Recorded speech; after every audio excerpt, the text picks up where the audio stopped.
बेटी मेरी सर्दियों में हुई थी, तो इस वजह से उसको कोल्ड कफ होना स्वाभाविक था।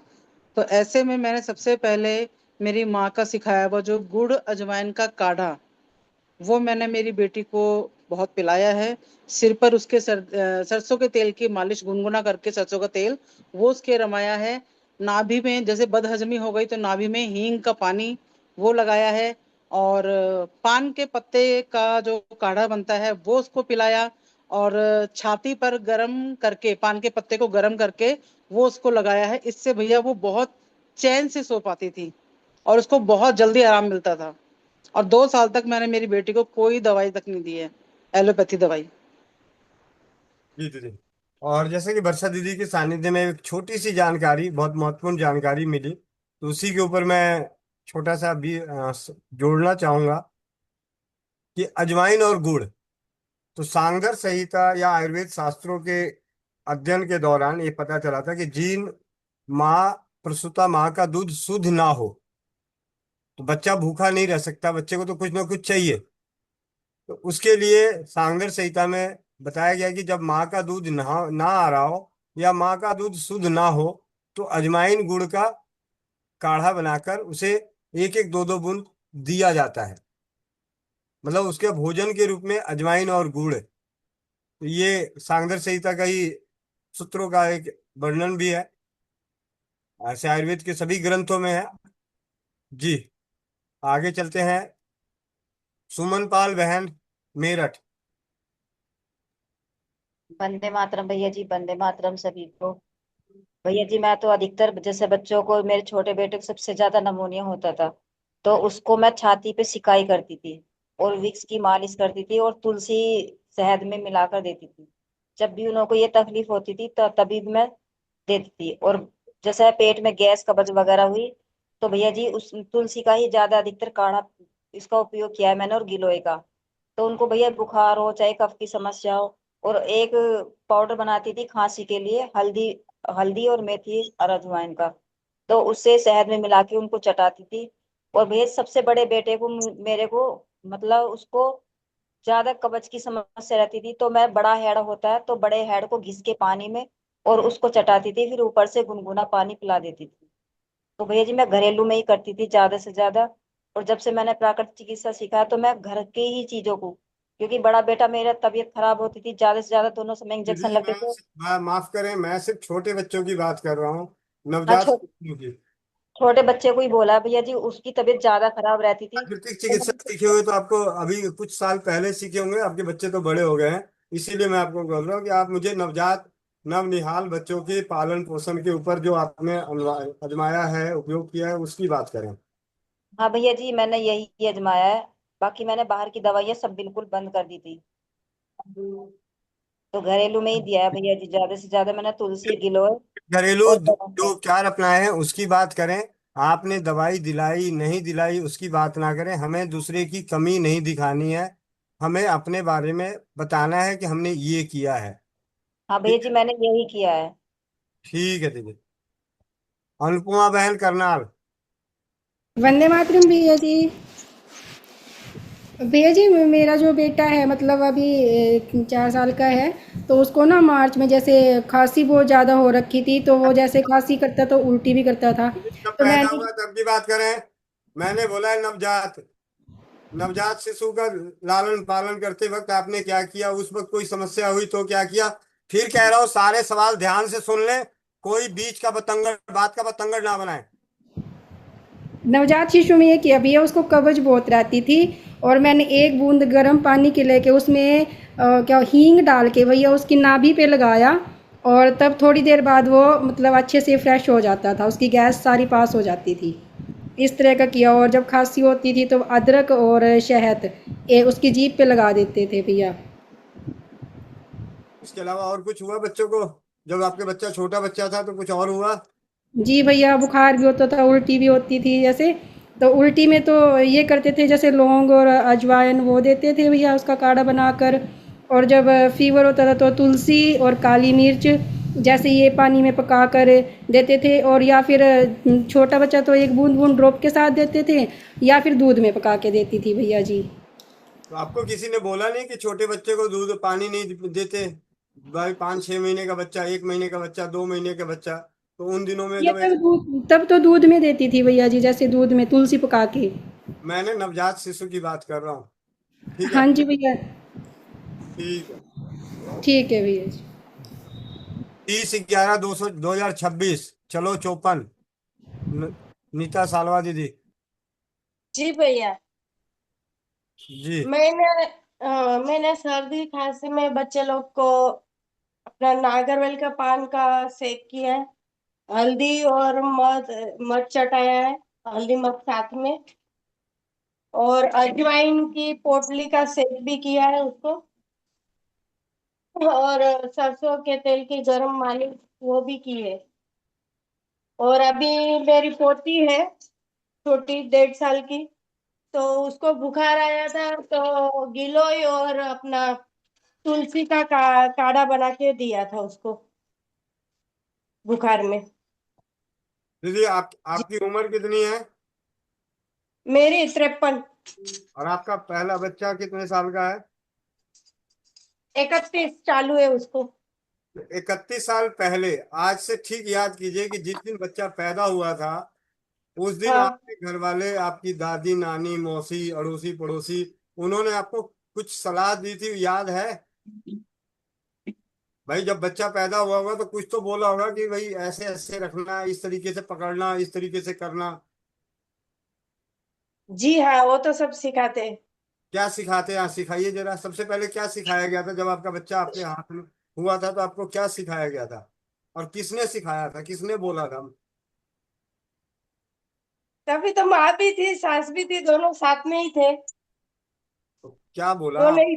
आपके बच्चे को आपके हाथ में पकड़ा के कैसे बोला कि ऐसे पकड़ो, वैसे पकड़ो? कोई कुछ तो बोला होगा कि पकड़, ढंग से पकड़ो।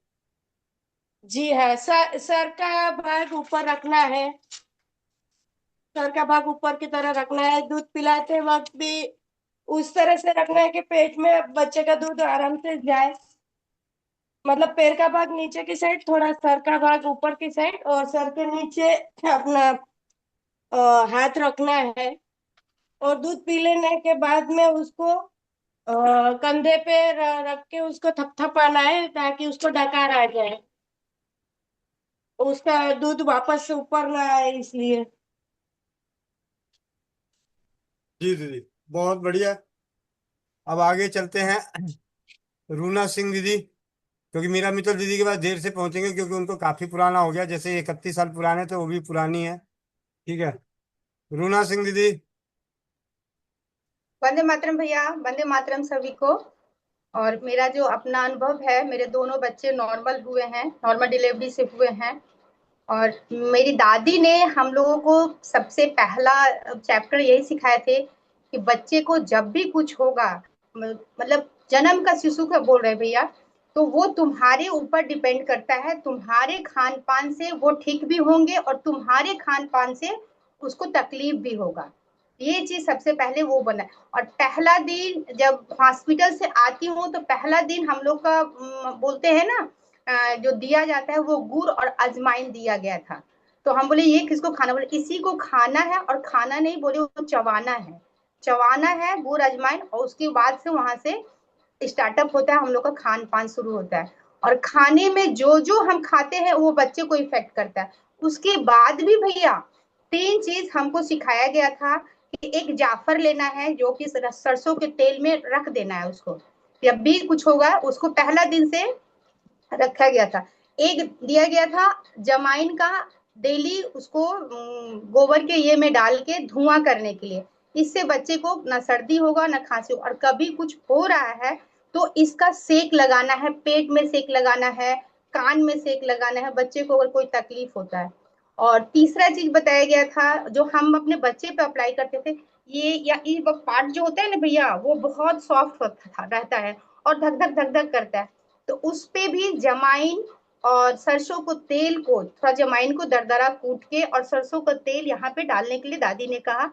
इससे ये पोर्शन मजबूत होता है और बहुत तुम्हारा जो बोलते हैं ना ब्रेन का जो कम ये धड़कन जो होता है वो कम होता है। देखने से बहुत धक धक करता था।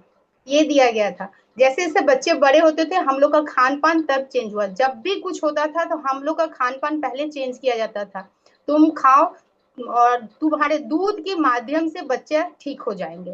तो हम लोग को उस टाइम तो भैया नहीं समझ में आता था, लेकिन वो मेरी माँ और मेरी दादी ऐसा करती थी। अगर उसके पेट में दर्द है तो जमाइन पानी हमको पीना पड़ता था, 1 महीने के बच्चे का बता रही हूँ कि तुम जमाइन पानी पियोगी तो उसका पेट दर्द ठीक हो जाएगा।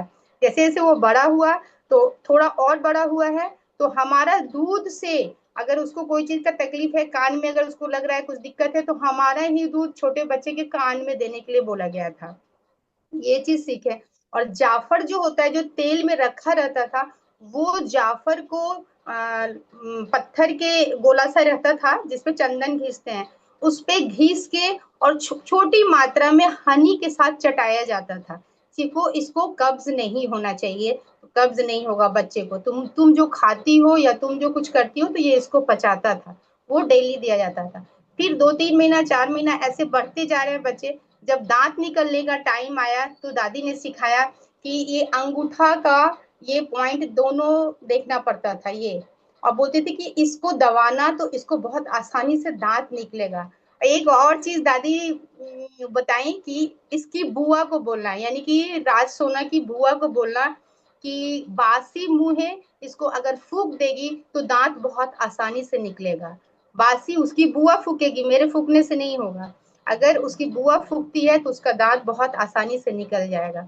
और पैर के अंगूठा में भी यही चीज सिखाई थी कि अगर दांत निकलने समय बच्चे को दर्द हो रहा है या दस्त हो रहा है, दस्त लैट्रिन बहुत ज्यादा हो रहा है, तो ये चारों पैर का और हाथ का दबाने से वो दस्त भी बंद होता है, और दांत का जो बोलते हैं ना ये निकलना, वो बहुत आसानी से निकलता है। ये छोटे छोटे बहुत सारे रेमेडी भैया अभी उतना याद नहीं है कि बेटी भी 20 साल की हो गई है, बेटा भी 18 साल का हो गया है, लेकिन यही छोटे छोटे रेमेडी वो बताई थी। और जैसे जैसे बड़ा हुआ तो कभी तो जमाइन का 6 महीना के बाद भैया, 6 महीना क्या साल भर के बाद उसको जमाइन का पानी देने के लिए बोला गया था हम लोग को, कि पानी उन्हीं वो हमको लेना होता था। 6 महीना पहले की बात बोल रहे, हमको लेना होता। दूध नहीं उतर रहा है तो कम हो गया दूध, तो दूध ये बोलते हैं ना कलौंजी को पीस के 1 गिलास दूध में डाल के फिर हमको पिलाया जाता था, इससे तुम्हारा दूध बहुत अच्छा उतरेगा, बहुत बढ़िया दूध उतरेगा। तो ये छोटी छोटी रेमेडी जो हम लोग को सिखाया गया था, नॉर्मल डिलीवरी के माध्यम से मेरा दोनों बच्चा हुआ है, और यही सब हम किए हैं। और मेरे पास जाफर, अजमाइन और हींग, हींग के लिए भी बोला गया है कि जब भी बच्चा का पेट थोड़ा लगे कि फूल गया है तो पिलाना कुछ नहीं था भैया, झूठ क्यों बोले, उसको नाभि के किनारे किनारे लगाना था, नाभि के किनारे किनारे गोल गोल करके उसको लगाना रहता था। यही सब छोटा छोटा जो याद है भैया उतना बता पा रही हूँ, पूरा तो नहीं याद है। और दीपक भी अगर जलाना है तो जमाइन का पोटली बना लो, जमाइन का पोटली बना के और उसमें आग लगा के और फिर घर में दीपक जलाओ, तो बच्चा का सांस लेने का जो कैपेसिटी होता है वो बढ़ जाता है। और कभी कभी सर्दी ठंड में जब आती थी तो कभी कभी कोल्ड कफ हो जाता था जगह बदलने की वजह, तो पुराने घी का बोली, पुराना घी हमेशा रखो और बच्चे को चेस्ट पे दोनों और गले के पास हल्का सा गुनगुना करके उसको मसाज करो, तो उसका कफ जो होता है वो लैट्रिन के माध्यम से निकलता है। यही सब छोटे छोटे रेमेडी है भैया, याद जितना है वो मैं बता रही हूँ। वंदे मातरम भैया। बहुत ही सुंदर। तो अभी मुझे मालूम है कि अपनी चौपाल में भी जुड़े हुए दो बहनें ऐसी हैं जो थोड़े ही दिनों में माँ बनने वाली हैं, तो उनके लिए भी ये विशेष ज्ञान आज ही आप सभी के लिए नोट कर लें। तो आगे चलते हैं। अनीता सिंह। अनीता सिंह। जी भैया, वंदे मातरम भैया जी। वंदे मातरम से बिल्कुल। भैया मेरा तो ये था, मेरा 3 साल का बेटा अभी हुआ नहीं है, हो जाएगा 1 महीने बाद। तो भैया मैं तो ये करती थी और अब भी करती हूँ क्योंकि हाथ ठंडे होते हैं। तो वो नहीं है जायफल और अरहर, जायफल और अरहर को पत्थर पे पीस के और घुटी बना के इसको मैं देती थी। तो इसको कभी ठंड नहीं लगी और कभी जैसे कि पेट में गैस नहीं बनी, कभी पोटी की कोई शिकायत नहीं आई। ये तो मैंने किया। और भैया मैं जब दूसरी जगह रहती थी वहां मेरे पास मेड आती थी, तो वो थोड़ी एज थी, तो मैं बच्चे के लिए जैसे काम के लिए बुलाती थी, तो बच्चे को मैं बच्चे की केयर मैं करती थी। वो बताती थी कि सरसों के तेल में लहसुन और अजवाइन उबाल के रख लो उसको, और उस तेल से फिर मैं इसकी नहाने से पहले 1 घंटे आधे घंटे पहले मालिश करती थी, फिर इसको नहलाती थी। तो टचवुड भैया जी, भगवान की कृपा से इसको कभी मतलब ऐसे सर्दी नहीं लगी और ये ठीक और स्वस्थ रहा। मेरा तो ये अनुभव था भैया। वंदे मातरम भैया जी। बस इतना ही याद है? तो आप हाँ भैया, बताओ। इतना ही याद है। आप बताओ कितने साल हाँ का जी। बच्चा है? अभी ये 3 का हुआ नहीं है, हो जाएगा अभी 3 का जुलाई के एंड में। तो आपसे अच्छी तो अरुणा अरुणा दीदी है, जो 20 साल पुरानी बात याद आ गई है। क्योंकि भैया मेरी सास है ना, डॉक्टर है, तो इन चीजों में बिलीव नहीं करती वो, तो वो मेडिसिन ही देती है वो बच्चों को। मेरी बेटी है ना, छोटी थी, तो उसको नमूनिया बिगड़ गया था, नवंबर में हुई थी बेटी मेरी। तो उसको नमूनिया हर साल, मतलब जैसे ही सर्दी आती थी ना तभी उसको नमूनिया, मतलब कि मैंने 8 साल तक बेटी का नमूनिया वो हर महीने उसको मैंने एलोपैथी दवाई दे के ठीक किया है। मतलब इतना बुरा हाल था, और उसका मुझे कोई घरेलू उपचार नहीं पता था, और मैंने कोई यूज भी नहीं किया घरेलू, रियल बता रही। और अब तो खैर टचवुड ठीक है, बेटी मेरी अब नहीं होता, लेकिन 8 साल तक उसको कंटिन्यू नमूनिया रहा। तो किसी ने मुझे सजेस्ट नहीं किया ऐसे, और मेरी दादी थी नहीं, दादी पहले मेरी एक्सपायर हो गई थी, तो मुझे आइडिया नहीं था भैया उन चीजों का। तो जी। जी भैया। सुनीता सिंह दीदी। वंदे मातरम भैया, वंदे मातरम सभी को। भैया मेरे तो बच्चे खैर बच्चे 3 हैं, तीनों नॉर्मल डिलीवरी से हुए हैं। और मेरी पहली जब बेटी हुई थी।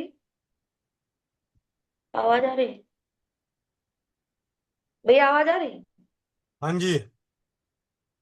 हाँ, तो मेरे तीनों बच्चे नॉर्मल डिलीवरी से हुई। जब बेटी पहली हुई थी तो माँ ने मुझे बताया था कि बेटी जब बच्ची को मैंने जन्म दिया तो माँ ने कहा कि बच्चों को जब दूध पिलाना है तो सबसे पहले उसको गुनगुने पानी से अपने आंचल को धुलना है। उसके बाद में एक मम्मी ने पुराने हिसाब से वो कलछुल होती थी, उसको आग में गर्म की थी। उस पे पहली धार निकलवाई थी कि मम्मी ने कहा कि इस पे निकाल के तब बच्चे को दूध पिलाना है। और कहती थी कि मम्मी जब दूध पिलाना है तो हमेशा, मतलब जब 5-6 दिन का बच्चा हो तो उसको जब भी दूध पिलाना, मतलब जब सवर बोलते हैं ना उसको, तो सवर में जब होते हैं ना तो उसको में माँ बोलती थी कि जब भी बच्चों को पिलाना है दूध, रात में पिलाओ या दिन में पिलाओ, हमेशा उसको बैठ के ही पिलाना है दूध, लेट के दूध नहीं पिलाना है। माँ बोलती थी कि अगर अगर वो लेट के दूध पिलाओगी सवर में, अगर बच्चे के कान में चला गया तो उसका कान बहने लगेगा।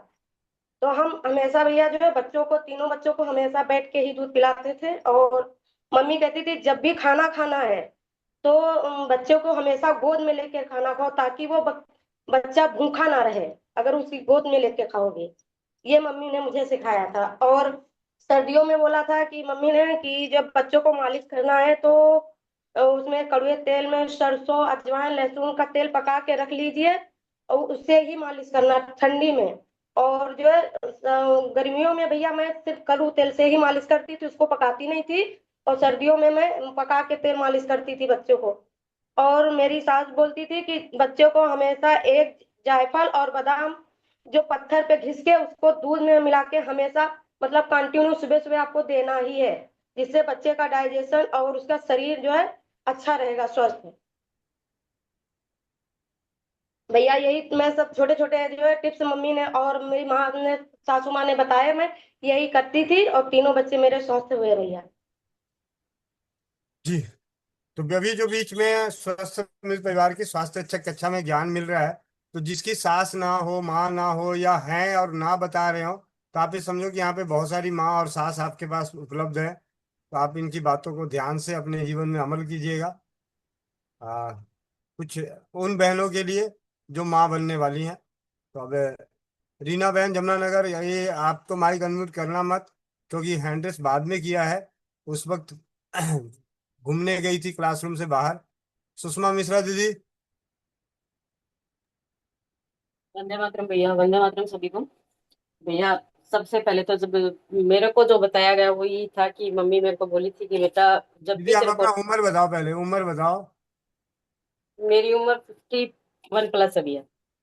61। 51, 51।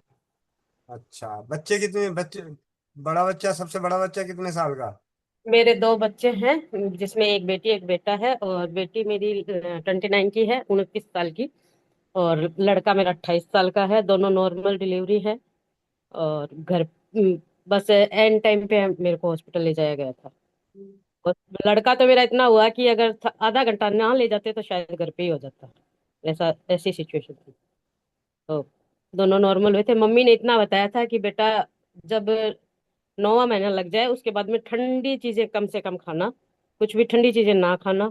और लेबर पेन शुरू होने के बाद में जितना ज्यादा गर्म तू काढ़ा लेगी उतना ही ठीक है। तो भैया मैंने मतलब बेटी के टाइम तो मुझे ज्यादा नॉलेज नहीं था, पहला था। लेकिन नरेश के वक्त मैंने भैया अपने आप से है ना सारा घर का टोटल काम कर लिया था। और अपने आप से ही दिन में सुबह मैंने काढ़ा ले लिया था। मेरे को हल्का हल्का लेबर पेन स्टार्ट हो गया था तो मुझे पता लग गया। तो मैंने स्टार्ट कर दिया था, अपना काढ़ा ले लिया। और उस दिन शीतलाष्टमी थी तो ठंडा ही खाना था। तो मैंने कहा अब मैं क्या करूं। तो भैया मैंने उस दिन ओनली चाय दूध और काढ़ा पिया था।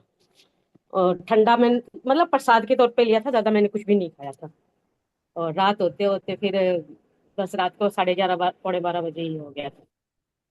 तो ये एक सबसे मतलब महत्वपूर्ण बात मेरे को मेरी माँ ने यही बताई थी कि ठंडा नहीं खाना है लेबर पेन शुरू होने के बाद में।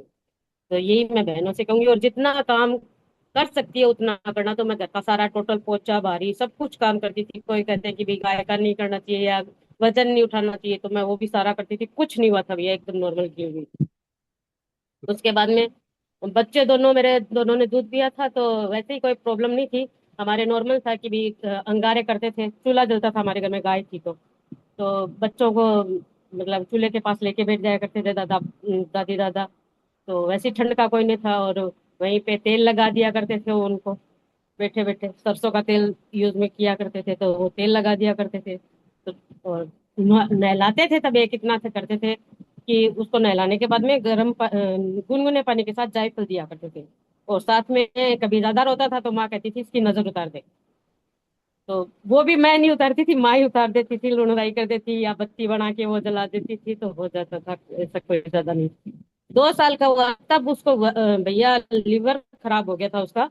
तो 6 महीने तक उसको गौमूत्र, छोटी बच्ची का गौमूत्र पिलाया, कपड़े से छान के कंटिन्यू 6 महीने तक लगभग आधा कप जितना गौमूत्र पिलाते थे।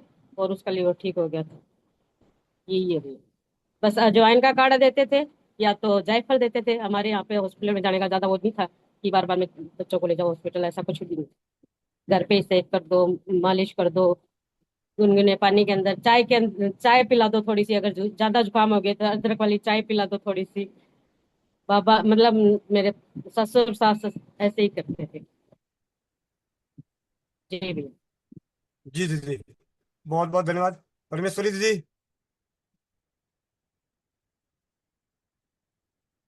परमेश्वरी दीदी।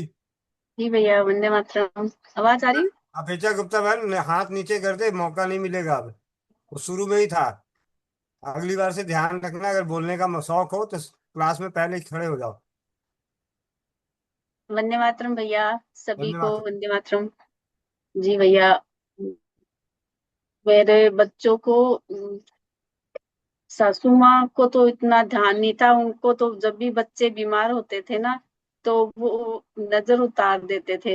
ये उतारने का काम, और उससे ठीक भी हो जाते थे बच्चे। लेकिन जब जुकाम लगी थी बच्चों को तो दादी सास थी, उन्होंने बताया कि जायफल को घिस के और दूध से में मिला के और वो देने के लिए। तो मैं यही काम करती थी। जब भी जुकाम लगती थी या बुखार होती थी तो जायफल घिस के उनको और मेरे दूध से मिला के उनको पिलाती थी। और वैसे ज्यादातर भैया पतिदेव इसी मेडिकल में हैं तो वो उनको पता चलता था तो वो थोड़ी अपनी तरफ से ज्यादा कर देते थे। मतलब हो सके जहाँ तक उनको बताना ही नहीं पड़ता था, सासू माँ अपनी नजर उतार देते और थोड़ा ये कर देते थे। वो दवाई वगैरह दे देते। बेटी को 6 महीने की थी, जुकाम निमोनिया हुआ तो उनको दवाई इसको दी। तो उसके बाद वो इंजेक्शन लगा दिया था और फिर दवाई दे दी तो उसको निमोनिया हमेशा के लिए बनने लग गया था। और वैसे और ज्यादा नहीं, वैसे बीमार भी नहीं हुए थे। और वैसे इतना नॉर्मल, वो दीदी ने बताया जैसे दूध पिलाने के लिए बैठकर दूध पिलाना है और बच्चे के सर को ऊपर रखना है, और फिर उसको दूध पिलाने के बाद कंधे पे लगा के और थपथपाने से उसको, बच्चे को डकार दिलानी है, और उसके बाद सुलाते थे। और सासू माँ बच्चों को मतलब बेसन और हल्दी और शायद उसमें से घी क्या मिलाते थे, उस लोई बना के उसके बच्चे के मतलब वो पेस्ट बना के रगड़ते थे हाथ पूरे बॉडी के, फिर नहलाते थे छोटे बच्चों को। और फिर मालिश तो मैं बाद में करती थी, बाद 1-1.5 महीने बाद जब काम करने लग जाती तो बच्चों को मैं फिर मालिश करती थी। और पहले सासू माँ उसको मालिश ना करके वो बेसन से, मुझे याद नहीं, ध्यान नहीं है वो बेसन में क्या डालते थे, वो बना के लोई, और वो उससे नहला, रगड़ के और फिर नहलाते थे। इतना ही ध्यान है भैया, काफी साल को। जी भैया। जी दीदी। जी दीदी, बहुत बहुत धन्यवाद। मीरा आपकी मित्तल उम्र क्या दीदी। है वंदे दीदी? मातरम भैया। वंदे मातरम भैया, मेरे सभी को वंदे मातरम। 58 साल। मेरी आवाज आ रही है? 58 साल। और बड़ा बेटी या बेटा कितने साल का है दीदी? बड़ा बेटा 32 साल का है। बहुत अच्छा, 32 साल पहले का अनुभव। चलते मीरा मित्तल दीदी। जी भैया, वंदे मातरम, सभी को वंदे मातरम। भैया मेरी बड़ी बेटी 31 साल की है, और उसके जन्म के समय मैं 23 साल की थी। सबसे ज्यादा पहला तो वो है ही माँ का दूध, और उसके बाद भैया सबसे ज्यादा रहता था परहेज, कि बच्चे को सर्दी खांसी ना लगे। उसके लिए मतलब पेट दर्द के लिए हरड़ देते थे भैया सबसे पहले, कि बच्चे का माँ का दूध तो हो ही गया। और जैसे ही बच्चा घर पे आता था तो हरड़ घस के देना शुरू करते थे पहले दिन से, और जब तक बच्चा चलना ना सीख जाए, क्योंकि चलने लगेगा तो खाना हजम हो जाएगा, दूध हजम हो जाएगा, और जब तक बच्चा चलना नहीं सीखे तब तक एक दिन भी मेरी सासू माँ बोलती थी कि इसकी हरड़ मत छोड़ना। तो बाल हरड़ बोल के जो बड़ी हरड़ आती है, उसको घस करके आधी चम्मच जैसा पानी होता था, पानी के साथ घसते थे उसको पत्थर पे, और उसमें हल्का सा जरा सा नाम का नमक मिलाते, कोई मिलाते और कोई नहीं मिलाते। जैसे मेरी माँ मिलाती थी और मेरी सासू माँ नहीं मिलाती थी। बेटी के जब बेटा जन्म हुआ भी है 2 साल पहले, तो मैंने पहली बार देखा कि उनको ना शहद भी चटाया जाता है, क्योंकि बच्चे का जो मैंने छोटे बच्चों का कफ प्रवृत्ति होती है, जैसे मिडिल एज में पित्त प्रवृत्ति होती है और बड़ा होने के बाद वात होता है, तो हर बच्चे का ये होना ही एक ही प्रवृत्ति है, और शहद ही कफ को काटता है। तो बेटी की सास ने और दादी सास ने ये बोला था कि उसकी जीभ पर ओम लिखेंगे शहद से। वो हमारी परंपरा में नहीं है, वो इनकी परंपरा में है। फिर भैया सबसे पहले जब बच्चा जन्म होता है, छठी वाले दिन उसको ना एक नजरिया टाइप के पहनाते हैं, मतलब गेहूं के दाने को रात को भिगा देते हैं, और गेहूं के दाने को भिगा करके हाथ में नजरिया बना करके पहनाते हैं। जैसे छोटी छोटी मोती हो गई गेहूं के दाने, उसमें सुई से पिरो करके वो भुआ नेकचार करती है। दूसरा भैया, जब अगर बाई चांस फिर भी किसी को बच्चे को कब्जी हो जाए, तो कब्ज होने पे क्या करते हैं कि उसको कोई दवाई नहीं दे सकते, तो पान के पत्ते की डंडी में कुछ भी चिकनी चीज लगा करके उसके गुदा द्वार में घुसाते हैं, और वो फिर मल बाहर आ जाता है। तो उसकी कब्ज तोड़ने का ये तरीका होता था। सबसे अच्छा तरीका तो हरड़ है। फिर भी किसी बच्चे को हो जाए, कभी माँ अगर कुछ मैदे वैदे की चीज खा ली, अगर बच्चे को कुछ ऐसा हो गया, तो वो चीज। और उस दौरान माँ का कढ़ी खाना ये सब चीज भी बंद होता था, क्योंकि अगर माँ कढ़ी खाएगी तो बच्चे को दस्त हो जाएगी, अगर मैदे की चीज खाएगी तो कब्ज हो जाएगी। माँ का खाना पीना बच्चे को पूरी तरह से प्रभावित करता ही करता है। और मैं अपनी बोलूँ तो भैया, बाई चांस अगर मुझे सर्दी लग गई, तो मुझे वहां के डॉक्टर्स ने बहुत अच्छा सिखाया था कि आप अपने मुंह पे कपड़ा बांध लेना। उस समय मास्क नहीं चलता था भैया, 31 साल पहले, तो मैं अपने मुंह पे कपड़े बांध लेती थी। और अगर बच्चे को स्तनपान भी करवाना है, तो उस दौरान बच्चा मेरी सर्दी की वजह से उसको सर्दी नहीं लगे, ये सबसे ज्यादा जरूरी होता था। और सबसे पहले बच्चा जब हुआ एकदम शुरुआत में, तो उसको एक कपड़े में बांधते थे, उसमें हम दादा की लंगोट धोती लेते थे, दादाजी की धोती लेकर के, और लंगोट भी बच्चे का उसी से बनता था, बच्चे का कपड़ा भी उसी से बनता था। और मैं ऐसे लपेटती थी भैया जैसे हॉस्पिटल में बच्चों को लपेटा जाता है।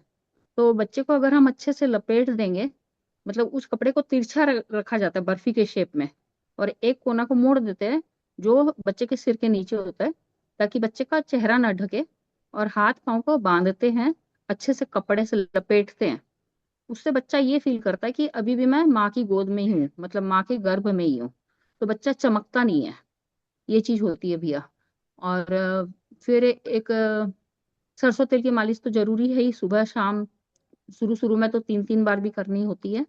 इस तरह की मालिश तो बिल्कुल जरूरी है। और एक ना भैया, नहलाने के बाद बच्चों का अंजन जरूरी है।